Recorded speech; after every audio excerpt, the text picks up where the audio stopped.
Here at the Takeover and Tycoon TV, we would like to send our deepest condolences to the families and friends of the University of Virginia football players who tragically lost their lives last week to gun violence.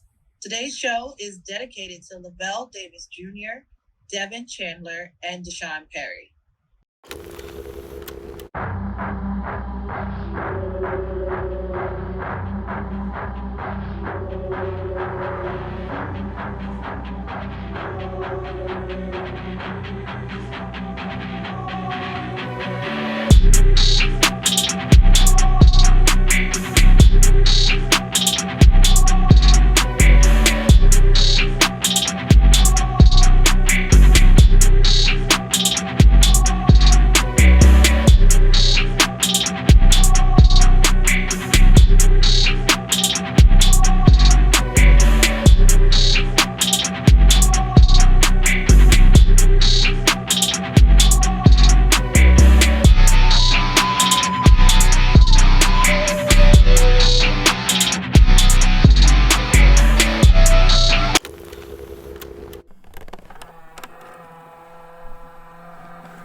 What's up, everyone? Welcome to the Takeover, brought to you by Tycoon TV. I'm your host, Danni Coleman, and I am joined here tonight with my guys, Keilan and Duane Spearman.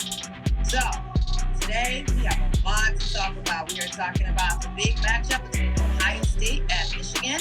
We'll both make the playoff even with the loss. Then, we're going to take a look at some NCAA men's basketball. Who should we look out for this season to make headlines? And finally, we're going to talk all things Brooklyn Nets and figure out what's really going on over there. Keilan, Duane, what's up, guys? D, what's happening? What's going on, y'all? How y'all been? Good, we good. All right, look, we got a busy show. Let's jump right in. All right, we have a Big Ten matchup this weekend with huge college football playoff implications. We got Michigan versus Ohio State. Who you guys going with? Keilan, let me hear it. Danni, I'm gonna go and get straight to the point. I'm taking Ohio State, the big brothers in this matchup. Over the past 9 games, it has been Ohio State 8, Michigan 1. Michigan won last year because everybody knows Ohio State just had trouble on defense last year. They fixed that problem this year. If all they have to do is slow down Heisman candidate Blake, which is easier said than done. But all they had to do was just slow them down just enough to get them out the field and get Michigan off their game, which is running the football, and make them have to throw the ball. If they can do that, I don't see why Ohio State can't take this game, and I mean take it in convincing. Yes, Duane, convincing matters. So I'm rocking with the Buckeyes. I think they make a big statement in one of the biggest rivalries in college football. No. Man, I'm going with the Michigan Wolverines. And the reason why I'm going with the Michigan Wolverines is I feel like Ohio State has lost their identity since Ryan Day has become head coach. Under Urban Meyer, they were a way more physical team. And now it seems like Jim Harbaugh has installed that physicality. And now he's bringing the boom. Like you said, Blake Corum, Heisman candidate, 80 touchdowns on the season, 1,400 yards. He speaks for himself.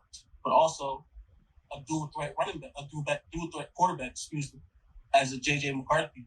You could also use his legs. You don't know the conditions out in Ohio. Last year there was some snow.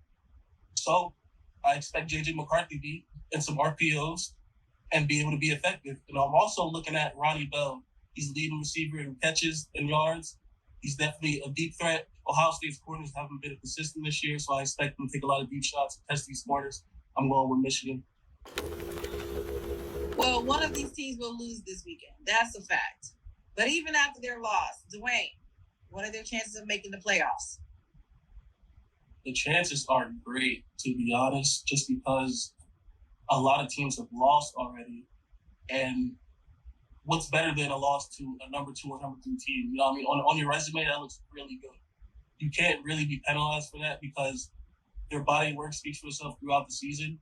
The committee is going to look at that and understand. If it is a close game, they will definitely give the benefit of the doubt to the losing team. Obviously, a lot of things have to go the losing team's way, you know what I mean? As far as SEC championship, they need LSU to lose. USC, they need them to lose. There's some teams that will probably be in front of them if they handle business. But it's a really good shot. This isn't the end for them. Loser, I think it's going to be pretty hard for him. Like he said, I feel like with it being so late in the season, this one loss will kind of come back and haunt him. With so many teams already have their loss out of the way early in the season, so I feel like the loser, I think they're going to find themselves on the outside looking in, but they're going to be asking for so much hope to try to get in, but I don't think it's going. Like it never goes that way when you're asking for so much to go your way in that situation. So I think the loser of this game, they're done.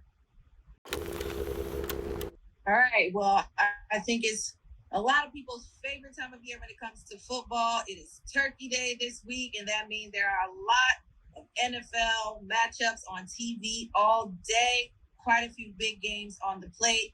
Guys, run me through the matchups and tell me your picks. All right. The game that I'm looking forward to is Josh Allen's Bills versus Detroit Lions. I feel like this could be a special game offensively for both teams, as they've got weapons on each side. You got Stephon Diggs, obviously speaks for himself, one of the best in the league. And on the other side, you got DeAndre Swift, Jamal Williams, and Amon-Ra St. Brown, a nice trio that's been balling this year. You know, I feel like Josh and crew can move the ball. I feel like Goff, he's going to be able to move the ball. This should be a special game. That's going to be a pretty good game. You know, I'm going to be sitting back on my couch, eating my macaroni and cheese, my ham, watching good football. But the game I'm going to be watching is the Vikings and the Patriots. And I'm going to tell you why. The Vikings just got destroyed by the Dallas Cowboys. So they're coming in with a chip on their shoulder. The Patriots, they won in a crazy game against the Jets off of punt return. The Patriots are starting to find their groove. They're sitting in the thick of things right now in the AFC East. So I think they're going to come in. Matthew Judon, to me, he's playing like a defensive player of the year, the sack leader. I think the Patriots come in, they're going to try to play spoiler. Bill Belichick does this year in and year out. He has the recipe to win games, and now he's in that groove. So that's a game that I don't hear too many people talking about. They better watch out for their game from Thanksgiving. Most definitely. Nice. Well, I'm going for my Giants to win in their matchup against the Cowboys. But, Duane, talk to me. Who you going with? You're going to be disappointed because I'm going with the Dallas Cowboys. You know what? It's just one thing with Giants fans can have nothing nice because you give them an inch, they take a mile. You know what I mean?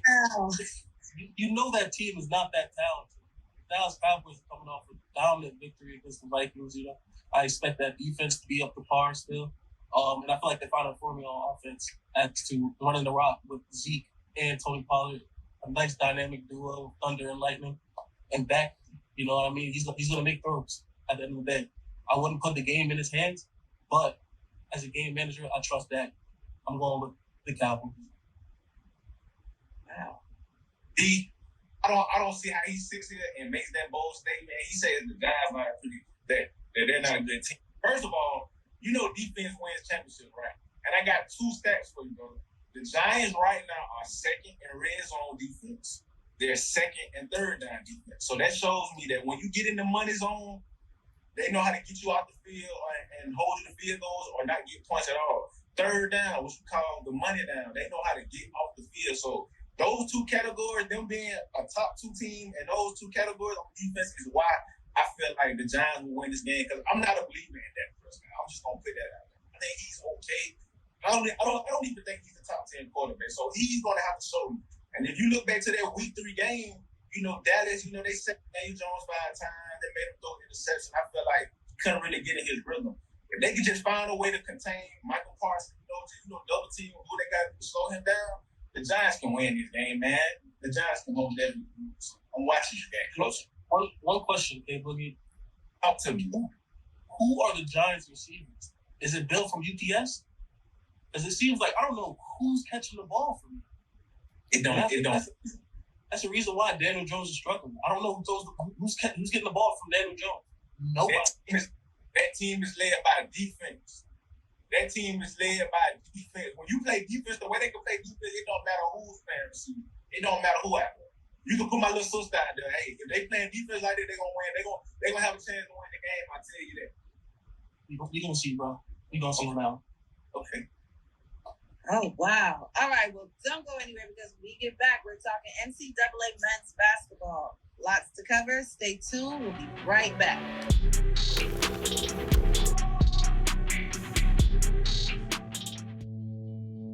The life that athletes encompass today is no joke. A 24/7 job that requires constant commitment, daily focus, and of course, a foundational team who back them on their journey toward success. And that's where we come in. The goal of Tycoon Sports Media Group is to help grow and elevate the sports industry, one athlete at a time, via various media techniques. Tycoon Sports is a full-service media agency that was designed to provide services to athletes, trainers, athletic programs, parents, and more, looking to build the image and brand of each athlete and expand the marketability to better attract different companies and audiences. TSM wants to focus solely on unlocking the creative capacity of its athletes while elevating the brand we are helping them build.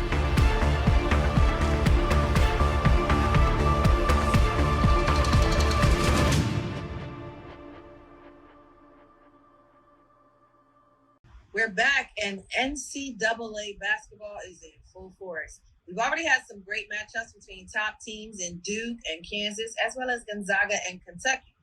So we need to know, guys, who are some players and teams that stood out to you, and who should you look out for? Keilan, you begin. Team I'm going to look out for is North Carolina Tar Heels. We know the run they made last year, going to the national championship. They returned 4 starters. Preseason favorite to win the ACC. I'm watching them very closely, as well as star player Caleb Love. We had a great tournament run last year with great performances against Duke and UCLA. So I'm watching them very closely.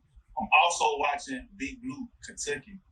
They have the top 3 recruit class this year in 2022. And they also have Oscar Tshiebwe.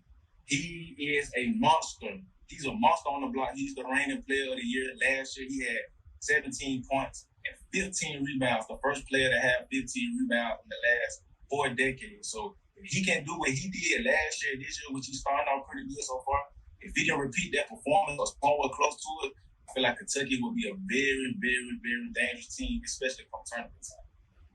For me personally, in this NCAA topic, I would like to speak on the Houston Cougars under the tutelage of Coach Kelvin Sampson. And that's the reason why I love this team. Kelvin demands people to guard. He demands excellence every day. He wants your effort all the time. I'm very proud of what he's done at this program. They went to Elite 8 last year, unfortunately lost to Villanova. But the guy to look for on this team is point guard, senior Marcus Sasser. He is a problem. And the best thing about him is he can handle it on the string. He also creates off the dribble. And he can get into the paint and work with others, you know what I mean? He can dish it all. So he can literally do everything. He's the engine that makes this team go. Yeah, man, look for Marcus Sasser, excuse me. And the second team that I want people to look for is Duke this year. Duke under the first year of John Shire. You know what I mean? A change. This is the first year without Coach K, and he's pulled them in the #1 recruiting class. The thing that I like about Duke in the 4 games that I've seen them is their length. They got 2 7-footers who are 5 stars, very young kids. But the one that stood out to me is Kyle Filipowski. He is an excellent shooter. Also, he's averaging 15 and 11 on the season. So he's able to come in, bang with the big guys. If he wants to, he'll stretch it out, shoot, come through, put it on the floor if he wants to. And also underrated passes. So look out for Duke this year. They're going to be special. You got a lot of young kids, but I think by the end of the year, they'll put it together. Well, it's time to take another short break and pay some bills here at Tycoon TV. But when we come back, we are finally talking about the topic I want to hear most about, the Brooklyn Nets, and all things going on over there. Stay tuned, because we'll be right back. We're back now with Humble Hustler, the innovative entrepreneurial leadership organization that's making a huge difference in the lives of young Black men. From Grand Bay, where I see a lot of entrepreneurs on everything. Starting with something that I have learned.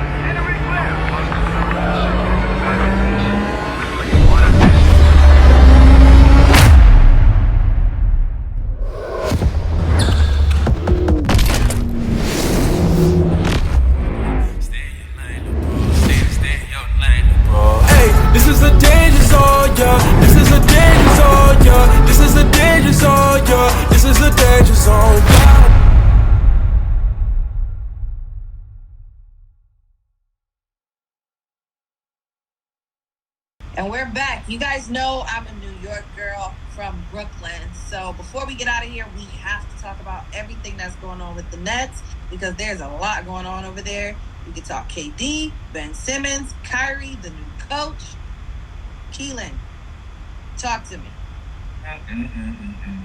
We got to talk Kevin Durant. And I'm going to get straight to the point, D. Now, Kevin Durant is probably one of, well, I'm not going to say probably. He is one of the most skilled basketball players we've seen in the NBA. Almost, well, basically a 7-footer, can do it all on the offensive end. But what I don't like is how he called out his teammates after a loss. Mr. Kevin Durant, you got to be willing to take what comes with losing, just like winning. You're the superstar player, so of course, when you lose ball games, you're going to be the one that's. You don't see the LeBrons, the Kobe's, the other greats. They might say we need to get better as a team, or they might just say, you know, like they might throw things out there, but they're not throwing their teammates under the bus like name by name. Like Kevin Durant, I was shocked that he did it. A player at magnitude doing something like that, I just can't roll with it. He's a great talent, but you got to be able to take what comes with it. So, Duane, I know you want to say something about it. Talk to me, man. Talk to me. Yeah, man. Just want to say you're completely wrong about the situation. What's wrong with accountability? KD all his teammates out, and guess what? They delivered the next game against the Portland Trailblazers. Royce O'Neal had a triple-double. Ben Simmons had the best game of the season, and they looked like they were a team. You know what I mean? So I don't see nothing wrong with that. And you bring up LeBron James. Why? You know this guy isn't perfect. You know, yes, maybe he might not call him out individually, but he'll post the Arthur meme. He'll tweet something out. Or, you know what, even better, he'll just ship the players out. You know what I mean? So what's really better? Like, what do we choose? The best of two evils? I mean, at the same time, though, you're talking about a guy that, if you can't get the job done, of course he's going to go to the front office and tell them, hey, we can't win with this. But he's not going to go publicly after a game and say, hey, I can't win with this guy. You expect me to win with this guy? No, he's just going to say, you know, we stink right now. We can't do X, Y, Z. That's probably the far as he's going to go. But the way KD went about it, none of the greats have done it. None of the greats have done it. And Kevin Durant has to take responsibility. It comes with it. It comes with it. You can't want to have your chest poked out. Oh, I'm Kevin Durant. I scored 40 with the number one team in the Eastern Conference. Like, okay, now you want that. But if y'all losing, you want to say y'all expect me to win with this. No, I'll take that just like you would take the win. That's all I'm saying. That's all I'm saying. Pretty sure KD has taken some accountability, but he's just letting the public know, look who's on the roster. It's not a formidable roster at the end of the day. What can he really do? He's out there by himself. Truthfully, Kyrie's not there. He's doing his own thing. You know, trying to get to the league.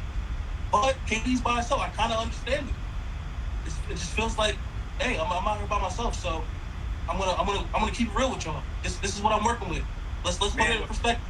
LeBron has took teams worse than that to the finals, man. If you're that great, show me.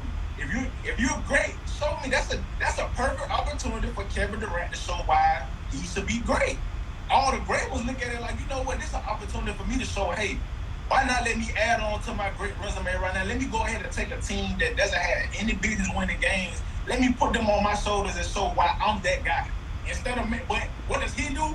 I can't win with this guy. I can't win with this guy. Man, come on, man. That's bogus, man. That's bogus, man. He never said, I can't win with this guy. He just said, look what's on the rock. Look at the facts. You might as well say that. No, he's not saying that. And KD, he's been playing this part 30 points per game. 30 a game. What else you want him to do?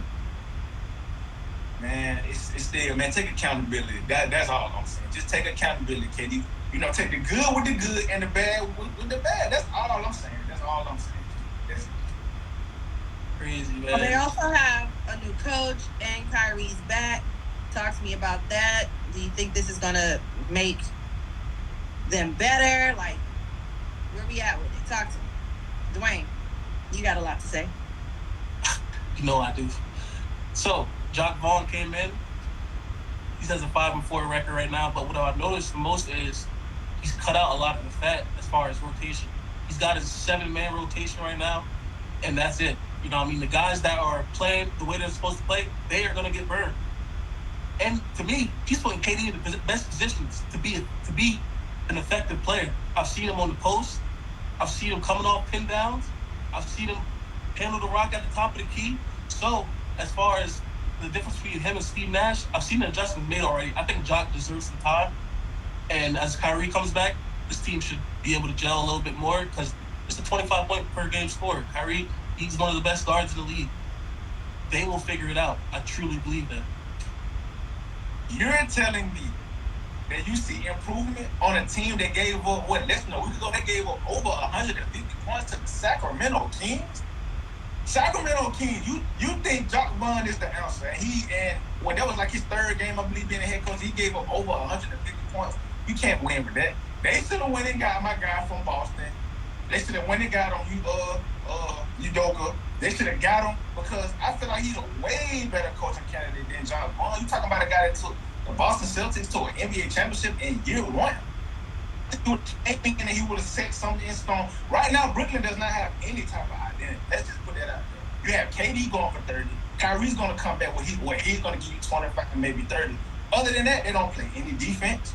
They have no type of team chemistry. Ben Simmons is playing extremely soft right now. Udoka, he's going to come in and tell them, like, hey, this what you're doing, and it's going to be a culture set in place. So I think the Nets blew it with that.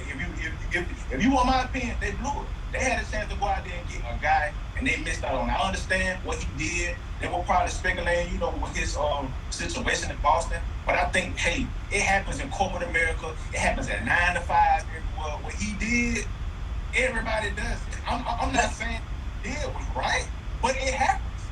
But K Boogie, K Boogie, you have to understand. You literally just said Brooklyn doesn't have an identity right now. So if they don't have an identity, do you really think it would be smart to bring in Udoka, who's right now under heat and fire for being a cheater?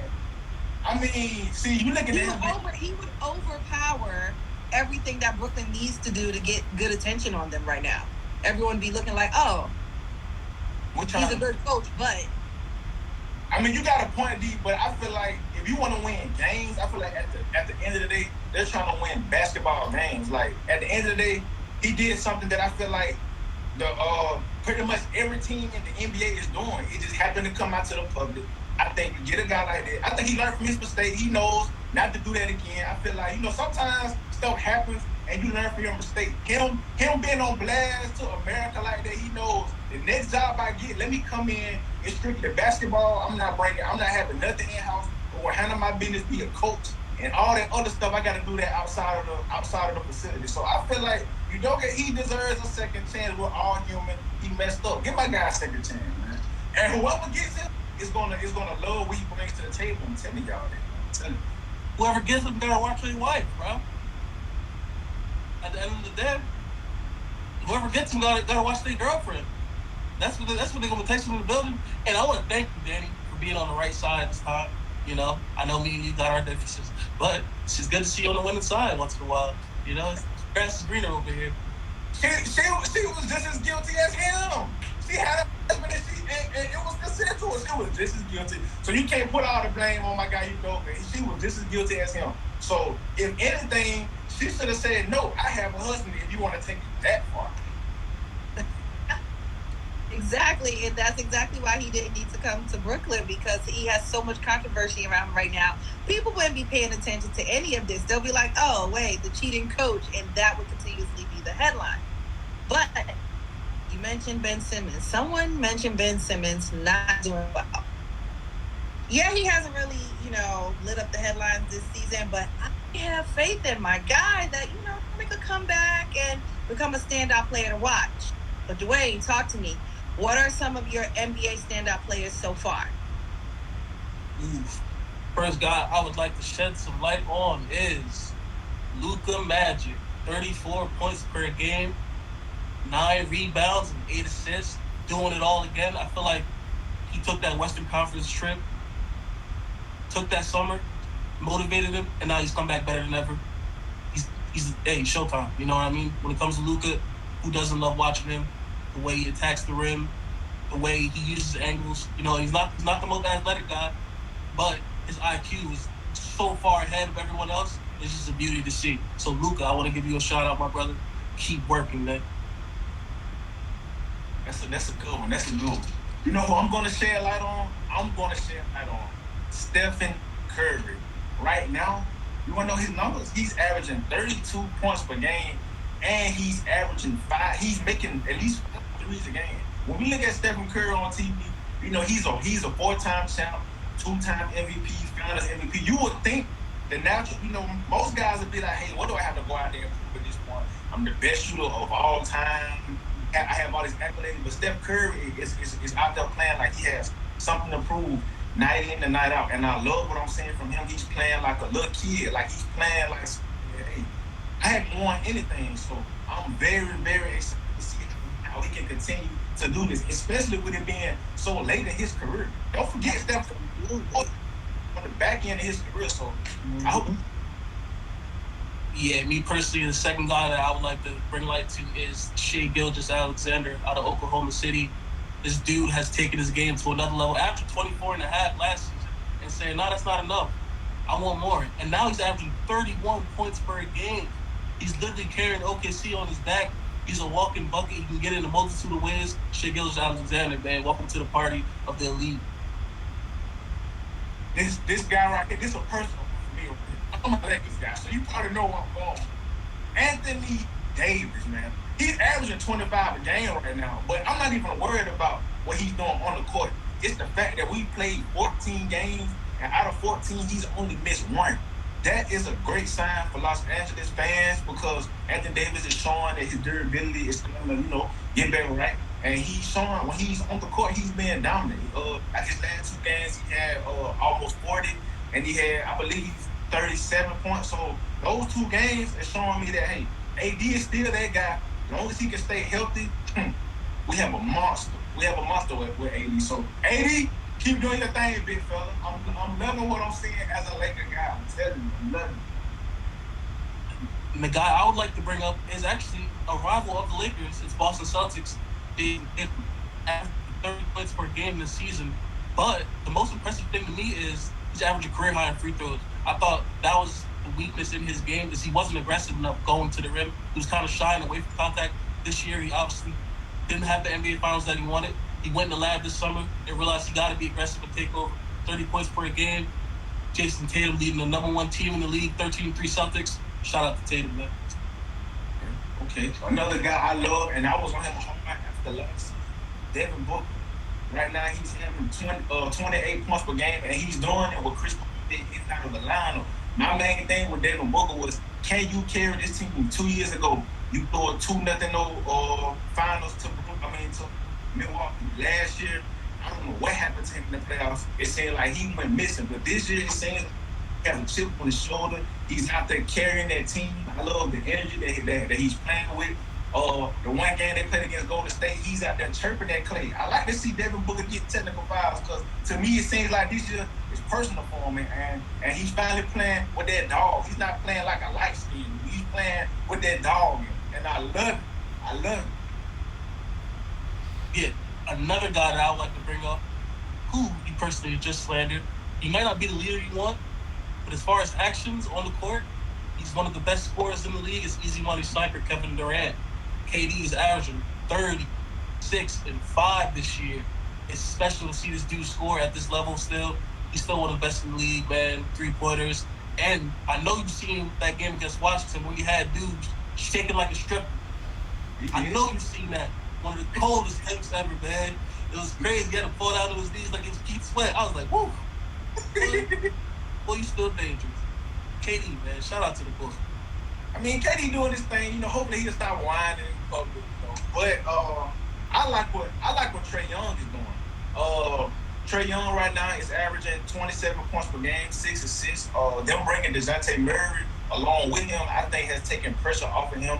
When you watch the Atlanta Hawks play, it seems like Trae Young is the most comfortable he's ever been in his career. He's getting the ball like he just seems relaxed, man. He's just out there moving like he's in the neighborhood. If he can continue to keep playing, watch out for the Hawks. They could be a dangerous team in the Eastern Conference come playoff time. Yeah, man, Trey has been balling. Ice Trey, I love that backcourt duo, him and DeJounte. But last but certainly not least, the guy that has caught my attention personally is Joel Embiid, averaging 30 and 10 this season, and just came off a monstrous 59-point game against the Utah Jazz. With James Harden out, this dude has not complained at all. He just said, man, I want 15 more back, you know? And I respect that so much. He's doing literally everything Philly possibly can. It's going to be interesting to see with Tyrese Maxey down, if he can, you know what I mean, strike some wins up. I'm looking forward to that also. But Embiid, man, you playing at MVP level. I love it. Look, I love what Embiid is doing. My last pick, I got to go with Spider, Donovan Mitchell. Right now, he's running 31 points per game. At one point, he had the Cleveland Cavaliers 8-1. They've been on the losing streak, but look for them to, get back to their winning ways. But it seems like since he's been out of Utah, he's been in a totally different bag. He's shooting consistently from the three. He's getting to the hole. He's being the player that we knew he could have been in Utah. It's just good to see him come to do it on a consistent basis. With him in Utah, it seems like when you really needed him, like he was kind of inconsistent. Like he'll show up in spurts, but so far he's showing that he's developing into the player that we all think that he could be. So shout out to you, keep doing your thing, man. Right. Well, that's all for today's show on the Takeover. It's been great, but don't forget to like, comment, subscribe, and let us know down in the comments who you feel are players you want to look out for in the next NBA draft, but also let us know who the NBA standout players are to you. See you next time. Don't forget to follow us at Tycoon Sports Media for the latest updates. See you next week.